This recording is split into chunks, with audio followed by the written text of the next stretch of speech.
If you're planning a trip to Kuala Lumpur, this is the video for you. We just took our first trip to Malaysia and we learned a lot while we were there. And we wanted to share some of that with you. Some of the things that we learned, we thought it would be best if you just learned from our mistakes as opposed to making those same mistakes yourself. The first thing that we learned is Malaysia is kid-friendly. So if you're traveling with little kids, whether they're toddlers or bigger kids, Malaysia is the perfect place. The locals are super friendly and good with children, and they've got a lot of family-oriented attractions and places to be. Unfortunately, our trip to Malaysia was a super short one. It was for a long weekend that we had before we had to be back at our jobs in Bangkok. But we did get to experience Kuala Lumpur. While we were there though, we discovered that Malaysia has a lot more to offer than just Kuala Lumpur.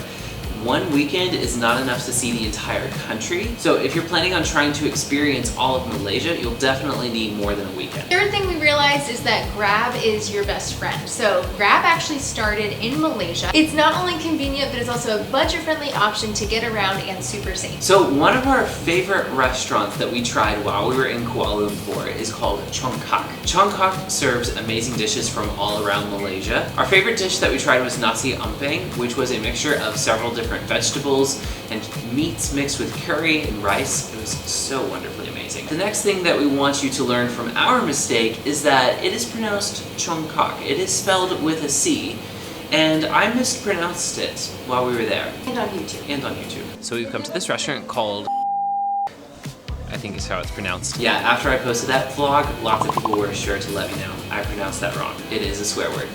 I wasn't able to figure out what swear word it is, but it is a swear word. But it was. This is a really easy mistake to make, so we want you to make sure you don't make this mistake. There is a difference between Maylay and Malaysian. Maylay is referring to an ethnicity, and Malaysian is referring to a nationality. The next thing that we learned was on our trip to the Batu Caves, and if you're going to Kuala Lumpur, you need to make a trip over to the Batu Caves. The Batu Caves is a Hindu temple inside of caves, inside of a mountain. While these temples are incredible to visit, you need to remember that you're actually walking into an active Hindu temple. So it's more than just a tourist attraction. There are people who are actually going there to worship. So please remember while you're visiting the Batu Caves that there is a dress code, and men have a dress code as well, but it seemed like it was pretty basic stuff. Cover your shoulders, wear shorts or pants, just kind of basic things. But for women, you need to be wearing loose-fitting pants or a dress or skirt that goes below your knees. And if you are wearing pants or a skirt, make sure there are no holes in them.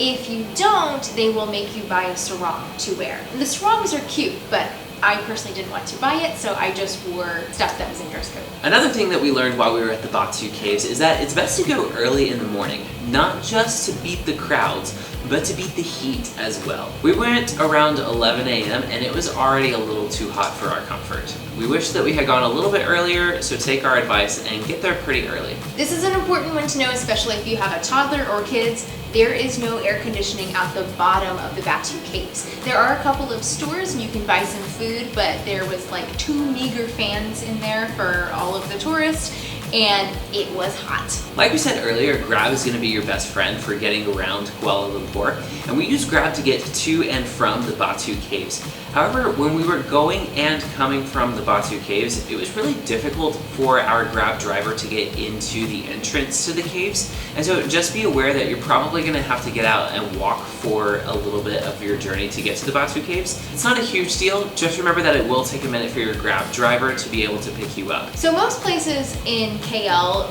take cards, and we were able to use our card very easily, but there were a couple of situations where we needed cash. So the market was really fun, but the problem was no one was able to make change.